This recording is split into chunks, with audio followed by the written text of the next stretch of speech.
You don't dare shout at me. Hey there, young adventurer. Imagine a crazy night at Mercy Hospital, with lights flickering and the smell of medicine and worry filling the air. Nurse Sarah Jones was super tired, working non-stop for 31 hours. The hospital was chaos. People hurt in shootings and car crashes, and a waiting room full of worried faces. That's when she met him. A powerful man who could make big things happen with just one phone call. But Sarah didn't know that. She just saw a man who needed help. And then, she said something that would change everything. You need to wait, sir, please. Whoa. Those 7 words were like magic. They sparked a wild ride of love, danger, and excitement. What do you think happened next? Where are you watching from? Drop your location in the comments. Hey there. Sarah's hair was messy, and her nurse uniform was stained from a long shift at the hospital. She'd worked in the emergency room for 6 years, but tonight felt different. Like something big was about to happen, and she couldn't shake the feeling. The head nurse called her over, her voice stern. Sarah, room 7, VIP patient. Handle with care. Sarah rolled her eyes. In a hospital full of people hurting, someone with money or power had jumped the line again. She walked into room 7, her sneakers squeaking on the floor. The curtain was drawn, but she could sense someone watching her. She pulled it back, and there he was, a man in a fancy suit, sitting still like a predator, his eyes fixed on her. His gray eyes were intense, making her skin tingle. He was hurt, his hand wrapped in a bloody cloth. The air felt charged, like the calm before a storm. Sarah felt a shiver run down her spine. Who was this man, and why did she feel like her life was about to change? Mr. Perez's phone was still in his hand, but his eyes were locked on Sarah. His voice was smooth, with a mysterious accent that made her curious. I've been waiting for 43 minutes, he said, his words dripping with a mix of Italian and Spanish flavors. Sarah checked his file. William Perez, cut on his left hand, no medical history, and he'd paid up front. Mr. Perez, sorry for the wait, she said, trying to stay professional. We're dealing with a lot tonight. Gunshot victims, car crashes. I'll help you soon. But Mr. Perez wasn't having it. He repeated her words, his storm gray eyes flashing with intensity. Multiple critical cases, and yet people are standing around. He whispered, but it felt like a shout. Don't insult my intelligence. Sarah felt a shiver run down her spine. This guy was intense. She glanced around the room, feeling like she was being watched. The hospital was chaotic, but Mr. Perez seemed to be watching everything. His eyes seemed to bore into her soul, making her feel like she was the only person in the room. I'm going to help you, Mr. Perez, she said, trying to sound calm. But I need you to cooperate. She moved closer, her hands shaking slightly as she unwrapped the bloody cloth on his hand. The cut was deep, but clean. She began to clean it, her touch gentle despite the tension in the air. Mr. Perez watched her, his eyes never leaving her face. Sarah felt like she was trapped in a storm, with no escape. What do you think happened next? His right hand held a phone, though his attention was entirely unnervingly focused on her. Finally, he said, his voice low and cultured, carrying an accent she couldn't quite place. Italian, Spanish, some dark blend of both. I've been waiting for 43 minutes. Sarah glanced at the chart.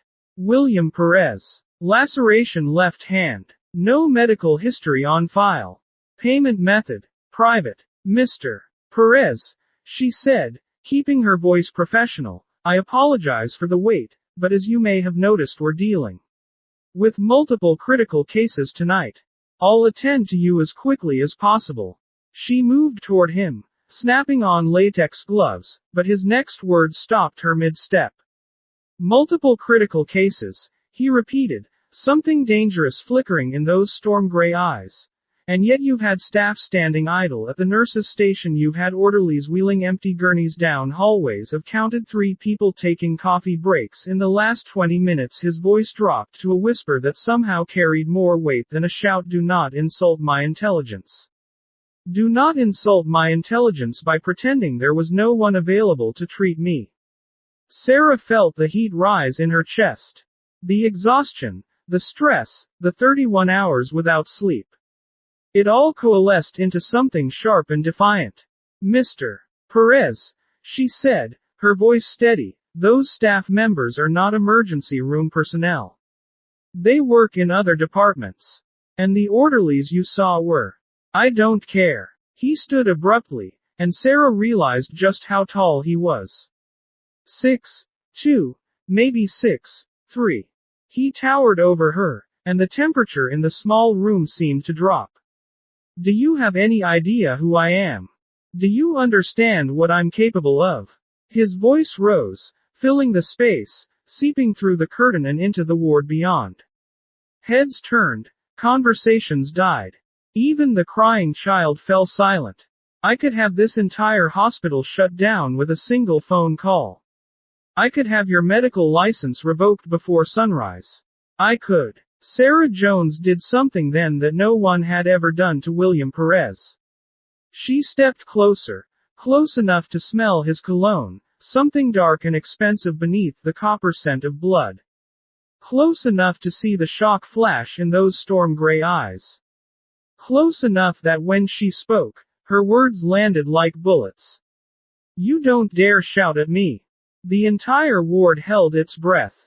William Perez, a man whose name was whispered in the shadows of this city, a man who had built an empire on fear and blood and absolute obedience, stood frozen before a nurse in stained scrubs. And for the first time in his life, he had absolutely no idea what to do next. The silence stretched between them like a wire pulled too tight. Sarah could feel the eyes of every person in the emergency ward boring into her back. She could sense the other nurses frozen at their stations, could practically hear the collective intake of breath from patients and visitors alike. They were all waiting. Waiting for the explosion, the fury, the destruction that surely would follow her words. But Sarah Jones had stopped being afraid a long time ago. She held William's gaze without flinching. Her chin lifted, her shoulders squared.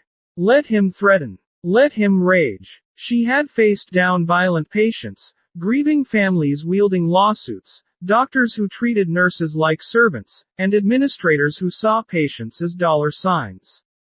She had held the hands of dying children and delivered impossible news to parents who would never recover.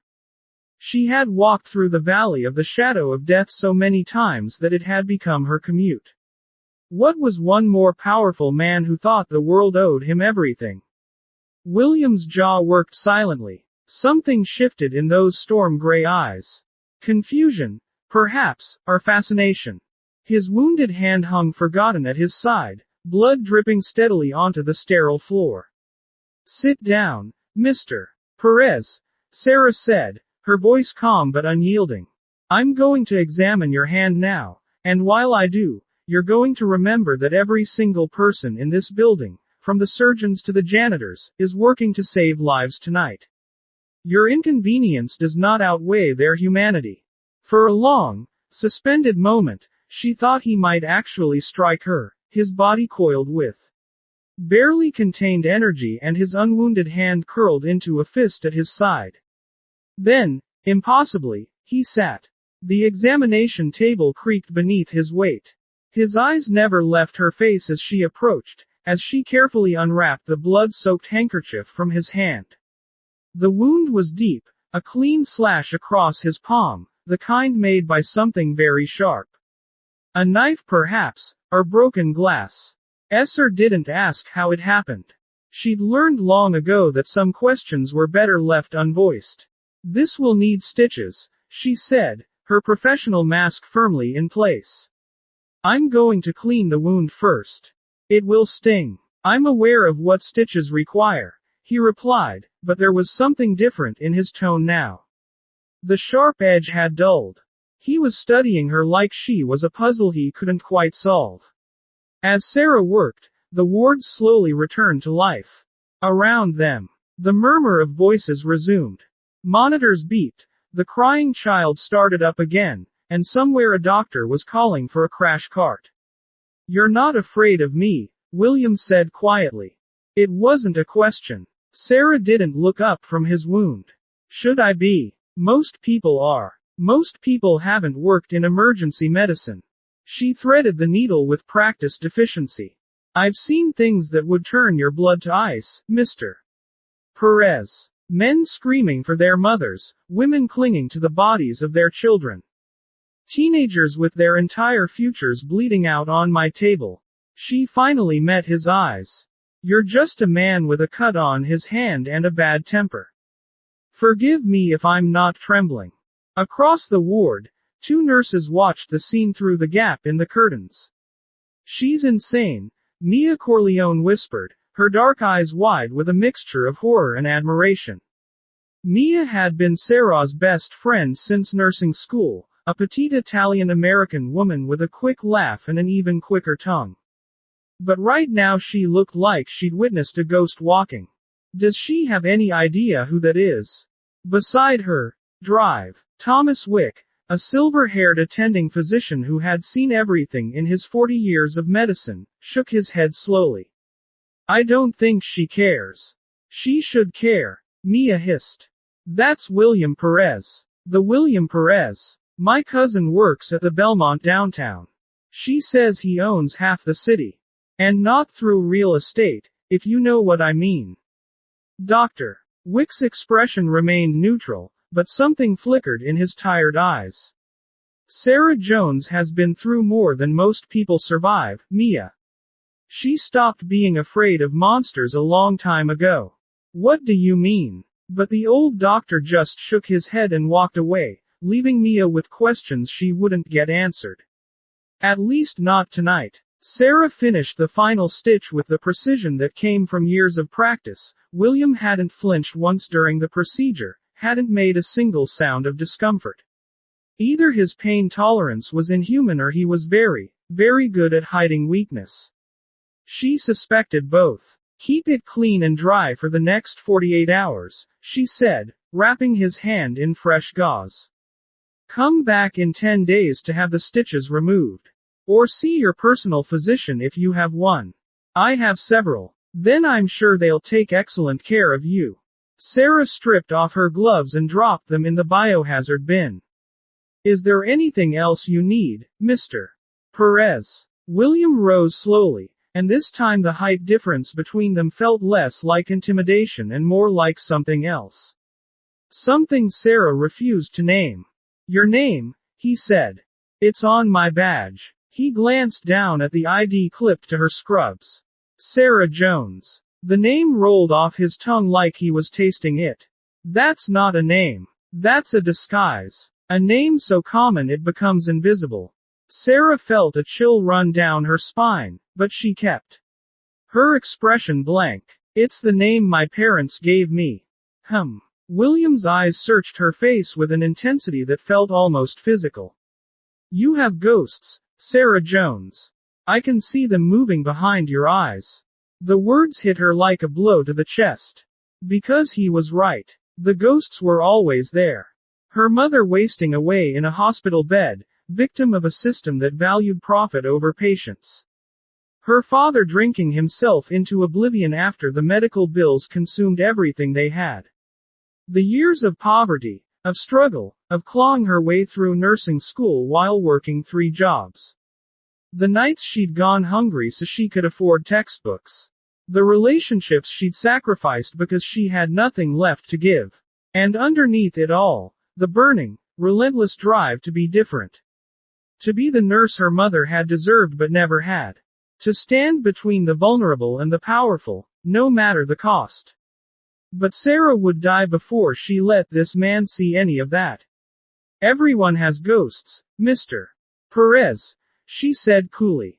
"I imagine yours are louder than most." Something flickered across his face. Surprise, perhaps, or recognition. For a moment the mask slipped and Sarah caught a glimpse of something raw beneath the polished exterior, something wounded. Then it was gone, replaced by that impenetrable composure. "Good night, Sarah Jones," William said, his voice low. I have a feeling we'll meet again." It sounded like a promise. Sounded like a threat. It sounded like the beginning of something neither of them was prepared for. He walked out of the emergency ward without looking back, and Sarah stood frozen in the empty examination room, her heart pounding against her ribs with a rhythm that felt dangerously close to anticipation. "Hey!" Mia's voice broke through her daze. Her friend appeared at the curtain, face pale. "Are you okay? Do you have any idea who that was?" Sarah finally released the breath she'd been holding. "A patient with a laceration on his left hand. That's all, Sarah. I need to check on the gunshot victims." Sarah pushed past her friend, desperate to move, to work, to forget the way those storm-gray eyes had seemed to see straight through her. "We're drowning tonight. I don't have time for this." But as she walked away, she could still feel it. The phantom weight of William Perez's gaze on her back and deep in her chest. Buried beneath years of armor and survival, something that had been dormant for a very long time began to stir. What Sarah didn't know, what she couldn't possibly know, was that at that very moment, William Perez was sitting in the back of a black Mercedes, staring at his bandaged hand like he'd never seen it before. His driver, a stoic mountain of a man named Victor Sullivan, watched him through the rearview mirror with carefully concealed concern. "Back to the estate, sir." William didn't answer immediately. He was replaying the last hour in his mind, examining it from every angle like a jeweler studying a flawless diamond. "You don't dare shout at me." In 37 years, no one had ever spoken to him like that. Not once. He had killed men for far lesser offenses. He had ruined lives over perceived insults. His name alone was enough to make grown men weep and powerful men beg. And yet this woman, this exhausted, stubborn, magnificent woman had looked him dead in the eyes and challenged him. "Sir," Victor prompted. William finally smiled. It was not a kind smile. It was the smile of a predator who had just spotted something interesting. "Find out everything there is to know about Sarah Jones," he said quietly. "Everything." Victor nodded, asking no questions. He never did. The Mercedes pulled away from Mercy General Hospital, disappearing into the 3 a.m. darkness of the city. And Sarah Jones had no idea that the most dangerous man she would ever meet had just decided she was worth his full attention. 3 days passed. Sarah convinced herself she had forgotten William Perez. She buried the memory of those storm-gray eyes beneath layers of work, extra shifts, difficult patients, the endless paperwork that threatened to consume her. She told herself that the strange flutter in her chest when she thought of him was simply residual stress, nothing more. She was lying, of course, but Sarah had become an expert at lying to herself. It was a Tuesday evening when everything changed. The emergency ward was unusually calm, that dangerous calm that experienced nurses recognized as the universe drawing breath before chaos. Sarah was updating patient charts at the nurse's station when a commotion erupted near the entrance. "I don't care about your procedures." A man's voice, loud and slurred. "Do you know who my father is? I want treatment now." Sarah looked up to see a young man in designer clothes stumbling toward the triage desk. Early 20s, clearly intoxicated, with the arrogant bearing of someone who had never heard the word no in his privileged life. Behind him, a nervous-looking companion tried to pull him back. "Damien, maybe we should just wait." "Shut up." Damien shoved his friend away and slammed his palm on the triage desk. "I cut my hand on a champagne bottle. I need stitches and I need them from her." He pointed directly at Sarah. The ward fell quiet. Sarah set down her clipboard and approached slowly, her expression neutral. "Sir, I'll be happy to help you, but you need to complete the intake process first. If you'll just," I said now. Damien grabbed Sarah's wrist with surprising force, his fingers digging into her skin. Do you know what I could do to you? My father owns 3 hospitals in this city. One word from me and you'll never work in medicine again. Sarah's heart pounded, but her voice remained steady. Let go of my arm, sir. Or what? He leaned closer and the stench of alcohol washed over her. What are you going to do about it, sweetheart? What happened next occurred so fast that Sarah barely had time to process it. One moment Damien was gripping her wrist with that cruel smile on his face. The next, a hand appeared from nowhere. Large, powerful, wrapped in expensive fabric, and closed around Damien's throat. William Perez materialized like a shadow given form. He wore a dark suit, perfectly tailored, and his gray eyes were chips of ice as he lifted Damien off his feet with seemingly no effort at all. The younger man's face turned crimson, then purple, his hands clawing uselessly at William's iron grip. You touched her, William said, his voice terrifyingly calm. That was a mistake, William. Sarah found her voice. Let him go. He's drunk. He's not worth it. William didn't even glance at her. His attention was fixed on the choking man in his grasp with the focused intensity of a predator about to make a kill. Do you know who I am? William asked softly. Perhaps you should ask your father. I'm sure he'll explain why the last man who laid hands on something I was interested in spent 6 months learning to walk again. Damien's eyes bulged with sudden recognition and terror. Whatever he saw in William's face drained the arrogance from him completely. I'm sorry, he gasped. I'm sorry. Please. William held him for one more endless moment. Then, with casual contempt, he released his grip. Damien crumpled to the floor, gasping and coughing. His friend rushed forward, hauling him upright. Get him out of here, William said. And if I ever see him in this hospital again, he'll need more than stitches. They fled without looking back. The emergency ward remained frozen, every eye fixed on William Perez. He ignored them all, turning finally to face Sarah. And there it was again, that electric current that seemed to arc between them whenever they occupied the same space. Are you all right? His voice had shifted, the cold fury replaced by something almost gentle. Sarah stared at him, her mind racing. What are you doing here? I had a follow-up appointment. You don't have a follow-up appointment. I checked the schedule. A ghost of a smile crossed his lips. Perhaps I made one while you were occupied. That's not. Sarah stopped herself, suddenly aware of their audience. She grabbed William's arm and pulled him toward an empty examination room, ignoring the shocked whispers that erupted behind them. Once inside, she whirled on him. What the hell was that? William leaned against the examination table, perfectly at ease, as if he hadn't just nearly strangled a man in the middle of a hospital. That was me preventing a crime. You should be thanking me. Thanking you. Sarah's voice rose. You almost killed him. I didn't almost kill him. If I wanted him dead, he would be dead. William said it so matter-of-factly that Sarah's blood ran cold. He put his hands on you. In my experience, that particular lesson is best taught once and thoroughly. Sarah pressed her palms against her temples, trying to make sense of the last 5 minutes. This is the second time you've been here in 3 days.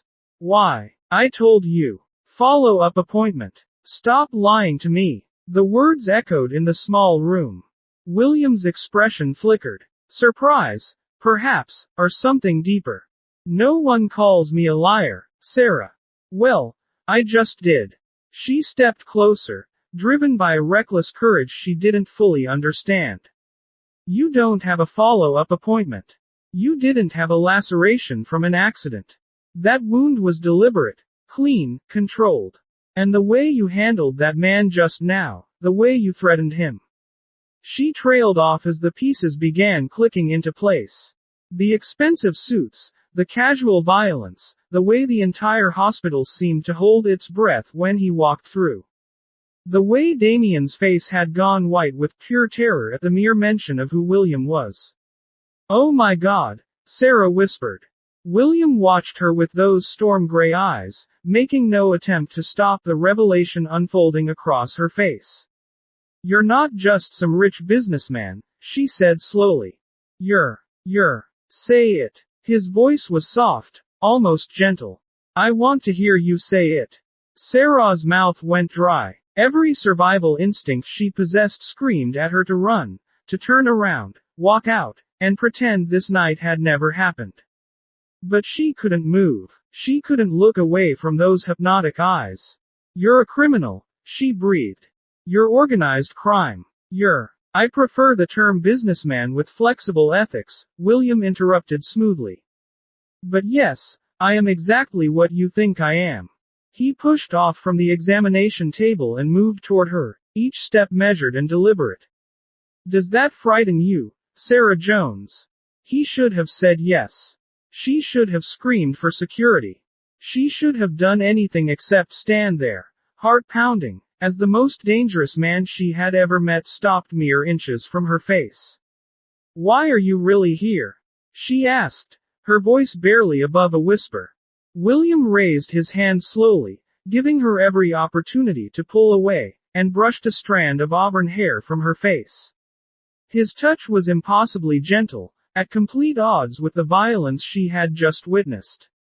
"Because I can't stop thinking about you," he said simply. "Because no one has ever spoken to me the way you did. Because you looked at me like I was just a man, not a monster." His gray eyes searched hers. "And because I think perhaps you see something in me that I stopped believing existed a long time ago." Sarah's breath caught in her throat.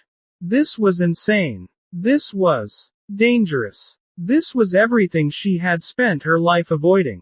And yet, when William Perez looked at her like that, like she was the only real thing in his world of shadows and violence, Sarah felt something crack open inside her chest. Something that terrified her far more than any threat ever could. "I should report you," she said weakly. "You should," he agreed. "But you won't." "How do you know?" William smiled, a real smile this time, one that softened the harsh angles of his face and made him look almost human. You're curious, Sarah. You want to know who I really am beneath all the darkness. You want to know if there's something worth saving." He leaned closer, his lips barely brushing her ear. "And God help us both. So do I." Then he was gone, slipping out of the examination room like smoke, leaving Sarah alone with her racing heart and the terrifying realization that she had just stepped into a world from which there might be no escape. Over the next 2 weeks, William Perez became a ghost that Sarah couldn't escape. He never appeared the same way twice. One night she found him in the waiting room at 3 a.m. reading a newspaper as if it were the most natural thing in the world. When she demanded to know why he was there, he simply said he was waiting for a friend and smiled that infuriating smile. Another time, she discovered an anonymous donation had been made to the hospital enough to purchase 3 new ventilators and upgrade the entire pediatric wing. When she checked the paperwork, the donor was listed only as WP. Then there were the flowers. They appeared on her station every few days.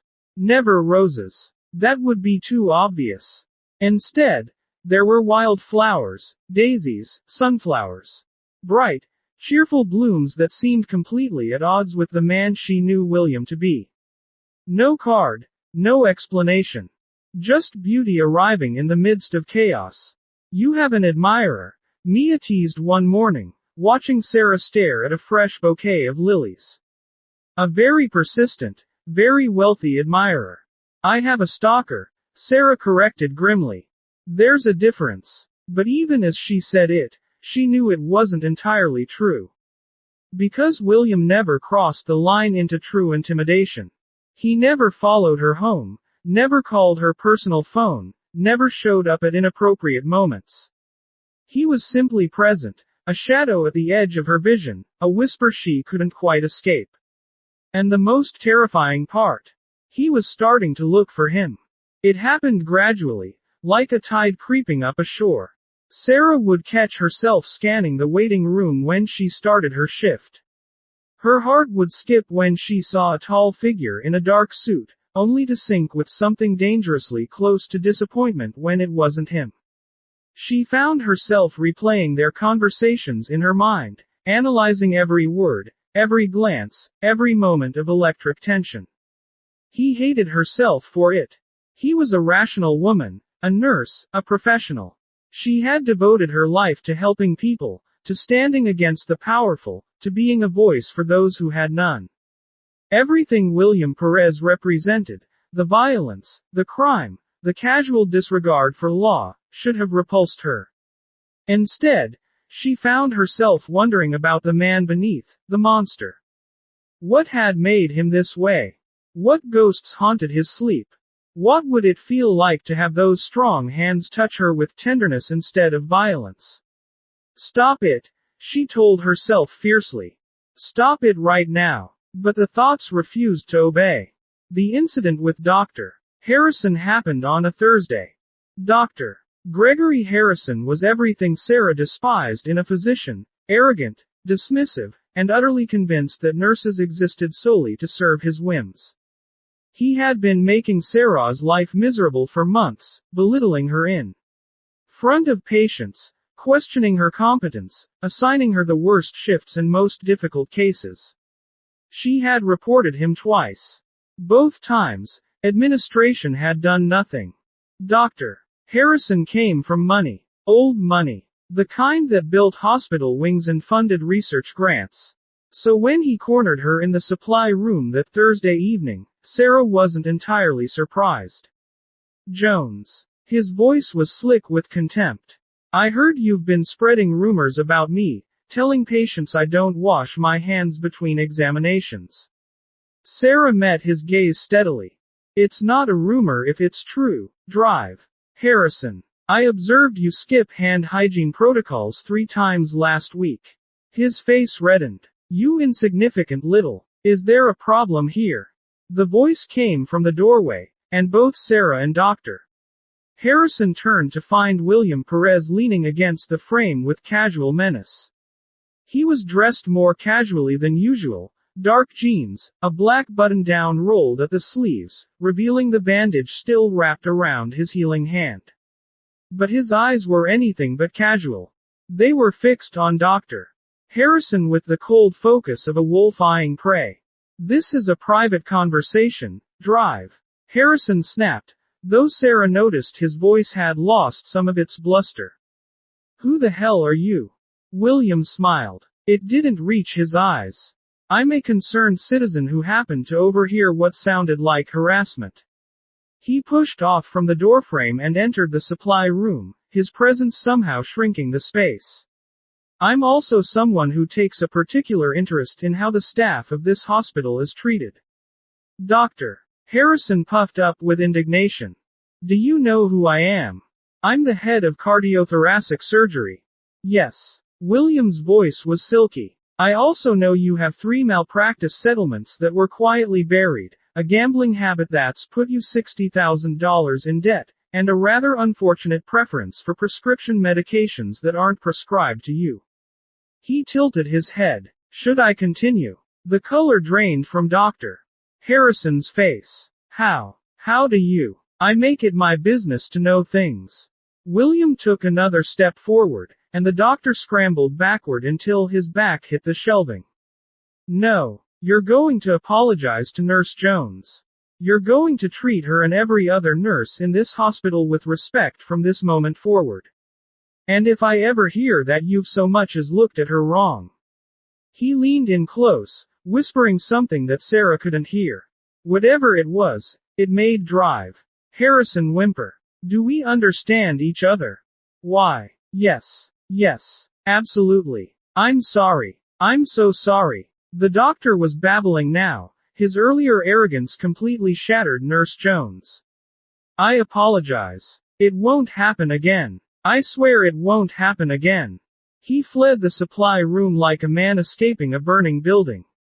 Sarah stood frozen, her emotions a tangled mess of gratitude, anger, and something else she refused to name.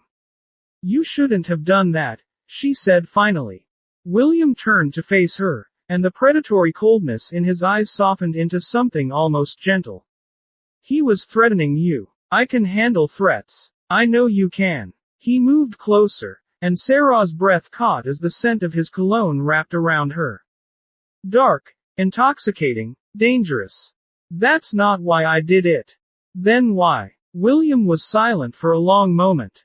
When he spoke, his voice was lower than she'd ever heard it. Because the thought of anyone causing you pain makes me want to burn this entire city to the ground. He reached out, his fingers barely grazing her cheek.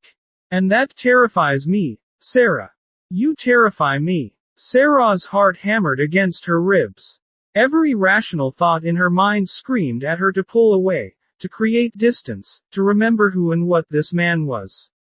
Instead, she heard herself whisper, "You terrify me, too." William's gray eyes darkened with an emotion she couldn't name. For one suspended moment, she thought he might kiss her, and God help her, she wanted him to. But instead he stepped back. "There's something you should know about me," he said quietly. "Something beyond the rumors and the reputation." He paused, and for the first time since she'd met him, William Perez looked uncertain. "I don't do this. I don't pursue women. I don't explain myself. I don't." He ran a hand through his dark hair, frustration flickering across his features. "I don't feel things. Everyone feels things. Not me. Not for a very long time."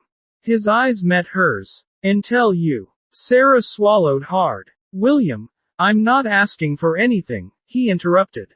"I know what I am. I know what you must think of me. But I need you to understand that whatever this is between us, it's not a game. It's not manipulation." He pressed his palm against his chest, right over his heart. "This is the first real thing I've felt in 20 years, and I don't know what to do with it."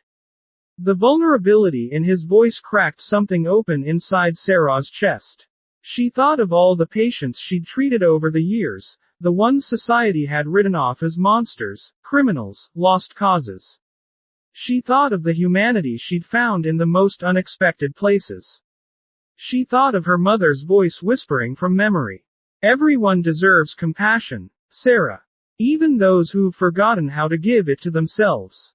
Before she could stop herself, Sarah reached out and took William's wounded hand in both of hers. "I don't know what to do with it either," she admitted. "But maybe we could figure it out together." William stared at their joined hands like he'd never seen anything so miraculous. Then slowly, a genuine smile spread across his face. Not the predatory smirk she was used to, but something real and almost boyish. "Together," he repeated, as if testing the word, "I think I'd like that."